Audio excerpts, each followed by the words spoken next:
My friend has been spinning wild stories about her life for years, but I just found out everything I know about her is a lie, and now I have to figure out how to expose her to the whole group without losing my mind.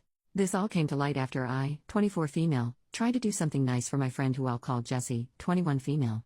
Just for clarification, the other names that will be used are B, my best friend, Sharon, my best friend's little sister, and Jack, a mutual friend. This post is going to be long, but you need all the information. I don't even know how to put it into words. Important backstory: I met Jessie through B and Sharon. Jessie was Sharon's high school best friend, and because B and I lived together, we would all hang out as a group. Jessie seemed to take a liking to hanging out with B and I about 2 years ago, and started hanging around us more. She quickly became one of our very close friends. B and Sharon's father passed away from brain cancer in September of 2022, so less than a year ago. He was also like a father to me, because I have had no father figure for the past 12 years of my life. Jessie has a childhood history of lying, which we attributed to her being the youngest sister and the fact that she didn't have many friends growing up. Anyway, I have a large friend group, maybe 8 to 10 people, outside of B and Jessie. After he passed, I ended up introducing both B and Jessie to this friend group, as Sharon got a boyfriend, and started to spend most of her time with him. Jessie latched onto the group and got comfortable enough to hang out with them without me around. I was glad to see this, and I involved her in almost every aspect of my life because my friend group is truly like my family. She uses B and I's car frequently as she doesn't have her own. B got her a job at the restaurant she worked at, etc. We buy food at our apartment we know she likes, she eats dinner that I cook, drinks our alcohol, etc. She has never offered to pay us back or contribute to the food and alcohol consumption or anything else really, but we kinda just chalked it up as her just being forgetful. Shortly after I introduced her to the group, she confided in everyone that her mom may have lung cancer. We all were there for her and supported her while she was waiting for the test results. When they came back positive, we all offered to cook meals and send cards and letters, but Jessie declined, stating that none of that was necessary. It was caught early and she just needed to have it removed. We never heard anything else about it, other than her mom was doing fine. A few months later, she started casually seeing a member of the friend group named Jack. He lives about an hour away from us, but visits the group when he can. I had also been seeing someone who I'll call Peter. Jessie said that she and Jack had gotten really close, that they were possibly talking about dating, but that they were probably going to hold off because of the distance. Jessie said she introduced Jack to her horse, that he would come stay at her parents' house, etc. During this time, she also got a new job as an engineer at a very prestigious company that was out of the area. She quit working for B's job, serving or hosting. It started as an internship, but transitioned into more. She said that it was a mostly work-from-home position, and that it paid incredibly well, even saying she had one of our friends look over. When my birthday came around in June, we planned a big party in our friend group because 2 of our other friends have birthdays around the same time. It was a costume party, yes, in June, where you show up as either a hero or a villain.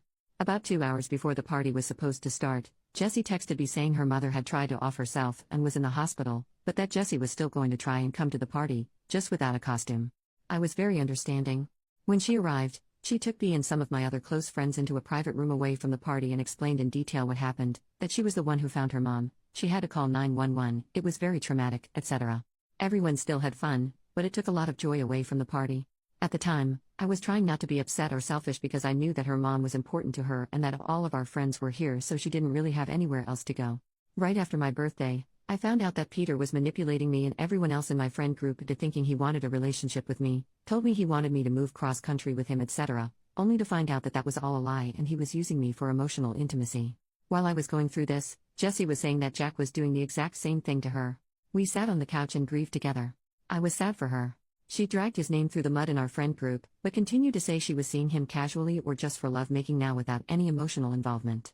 A few days ago, maybe about a week or so, Jessie confided in us that her mother's cancer had possibly come back. She had the scan results in a matter of days. She had been saying that her uncle worked for some doctor's hospital and was able to expedite results, and said they were positive. We were there for her. Very long story shortened as much as I can, I decided to do something nice for Jessie to try and show that I care. I am autistic, and I have a hard time offering physical and emotional comfort. I am an artist, and I was trying to draw her a picture of her horse and paint it with watercolors. I realized that I didn't have any pictures of her horse, so I reached out to Jack and asked for a description or picture since I knew he had met her. He responded with, "Jessie has a horse?" I thought he was joking at first, but I very quickly realized he had no idea what I was talking about. Turns out, he and Jessie hadn't been seeing each other at all. They had slept together a few times in April, but had cut it off after that. He provided screenshots of their conversation since then, and it was captured in 2 pictures. He also provided time-stamped photos of him literally out of state when she said that they supposedly were together. This started an entire spiral of realizing that nothing she had ever said actually made sense. I reverse image searched a photo she had sent us, an incredibly grainy one, of her at a rodeo, and it was literally a doctored stock image. This is the only picture of her with a horse that she has ever sent and that I have ever seen. There is none on her social media or on her phone. I asked everyone in our friend group, and no one had seen pictures of her horse, and it isn't on any of her social media. There's almost no way that she has this job at this big company, because she never graduated college and her position requires a college education. She also had previously used B's laptop to work, but upon checking computer history, the only thing it shows she was working on was a D&D campaign. She also is never in the location that the company is actually in, always seems to have the day off with PTO or be done with her work, and conveniently never has her card on her to pay for things or is locked out of her Cash App or Venmo and will bring cash the next time she sees us. But somehow always forgets that she owes us money, almost as if she doesn't have any money to give us. She literally told Jack that she had a Skyline GTR, type of car with a base price of over $100,000 I guess, but that she wrecked it. Neither B nor I have ever heard of this story. I started to remember things she told us that just didn't make any sense and felt like they had been taken out of our own lives. She said she was robbed at gunpoint, but the timeline of the police making an arrest and returning her belongings, less than 24 hours, made no sense. I would know because I was robbed 2 years ago and had to testify in court because he stole my car. I have a copy of the security footage of my phone because I had to turn it into my insurance. I have also had a gun put to my head by an ex-partner who I literally had to have arrested. She said her mom attempted to off herself, but Jesse's location never once said she was at a hospital. All of us share our locations with each other, and B has seen her mom over FaceTime since then. No scars were there, definitely would have been based on the details that Jesse provided. And the cancer. I think that there was likely some sort of scare, but I don't know that I believe her mom was ever actually diagnosed. Especially not this second time. My granddad and B's dad passed from cancer. I know how long it takes to get those results, because waiting is agonizing. I have proof that at the time Jessie says she was at the hospital with her mom who was having multiple seizures literally last night, her location shows her sitting at home. Things in our home have also gone missing. Chargers, grinders and their contents, clothing, etc. Jessie is always the first to blame other people that have been in our home, but she literally has access to our apartment at all times. She has been there before when we aren't home. What if she's been having people over and claiming it's her apartment? Stuff has been moved and things have gone missing. I literally don't know what to do or how to process any of this. I did some sleuthing and messaged her sisters on Instagram asking for a photo of Jessie's horse and offering my support with their mother's diagnosis. I'm anxiously awaiting a response. In the meantime, B and I have to see her tonight and put on the performance of a lifetime. Even if she isn't lying about her mom, although all of the other evidence I don't have the energy or ability to describe in this post points to the fact that it's all fake, the way that she manipulated me into offering her support during one of the lowest times of my life and lied about my friend to our entire friend group is enough for me to cut her off. I'm just trying to let the right pieces fall into place and get as much information as I can before I confront her with printed screenshots. We lied and said they were doing a battery check on our key fobs, and asked her to bring hers with her tonight, as well as all of the clothes that she has of ours so we can take inventory and figure out what we need to buy for our winter wardrobe. She will not be getting the fob back or be borrowing any clothes. She will absolutely not be coming back with us to our apartment to stay and won't be left alone with any of our belongings. What the hell do I do? How do I tell the rest of the shared friend group that she's been lying the whole time? I don't understand why she would lie about any of this or the other things she's just invented. Is this some sort of mental illness that can be treated? Please help. Any thoughts or advice are helpful. Edit to add some examples of some other possible, likely, lies. 1. She is a licensed mechanic. She wasn't able to help me with an oil change because she didn't know how, which I thought was suspicious. 2. She got kicked out of a Zach Bryan concert because the girl in front of her was making fun of her Doc Martens and she fought her. She drove my car to the concert, returned it with an empty tank and did not offer to put gas into it, but she never posted any pictures of the concert or the event and she always does this. 3. Her dad was abusive, said this after she found out that my dad assaulted me. 4. Her ex was abusive, said this after she found out that I survived 2 DV relationships. 5. She had a large SLUT tattoo removed from her abdomen and they used a special cream to make sure it didn't scar. To my knowledge there is no such thing and no evidence or picture of said tattoo. 6.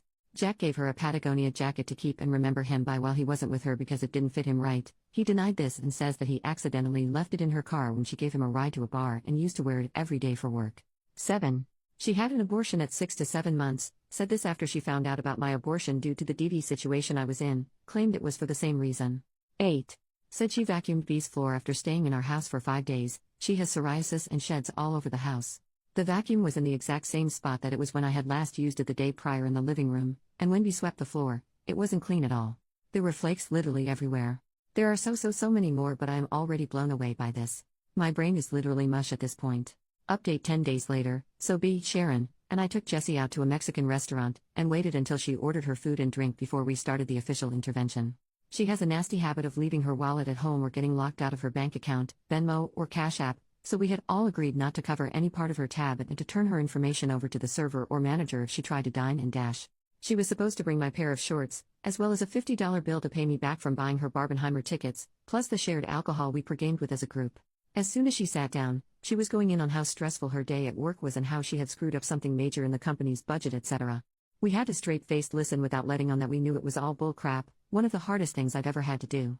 After we placed our food order, I made eye contact with B and Sharon and pulled out my phone. I set it to the voice memo record and placed it face down on the table. I was sitting beside her, and B and Sharon were sitting across from her. I started the intervention by giving her the opportunity to be honest. We let her know that we knew she had been lying about things, and that she had this one opportunity to save her butt and explain everything.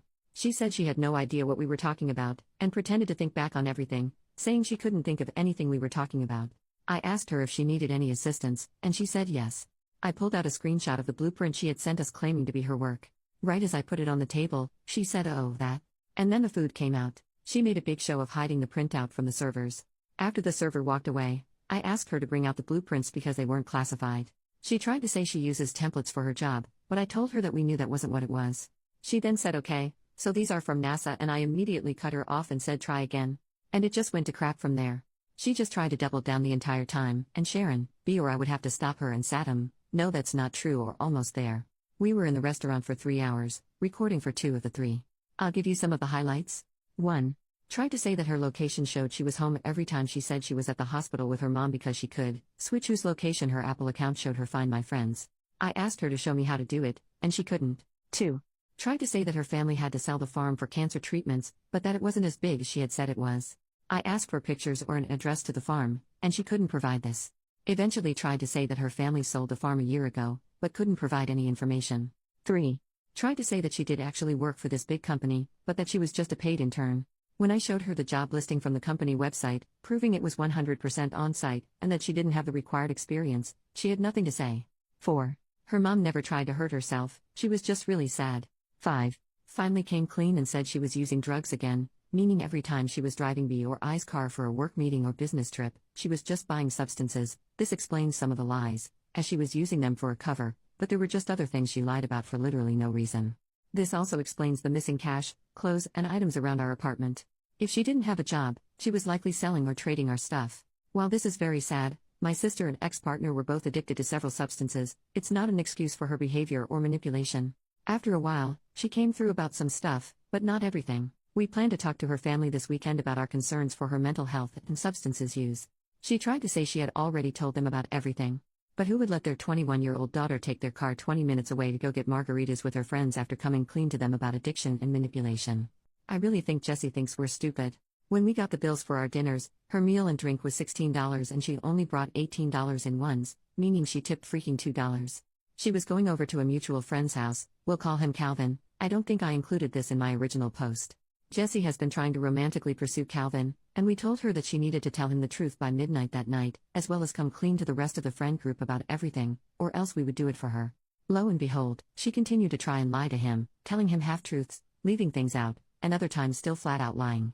I don't know why she didn't think we would follow up with him, but he was able to provide little to no detail matching what we had on recording. He was very angry and wrote her off completely. She also never came clean to anyone else in our friend group, so as promised, I typed out a message and sent it to a group chat that included her, as well as offered to provide screenshots and the voice memo. She is still trying to lie and manipulate the situation so that we look like the bad guys to people she thinks we haven't told yet. She still hasn't sent me my $50, but she has a shift at the restaurant coming up, and I'll be stopping by to ask for it in person.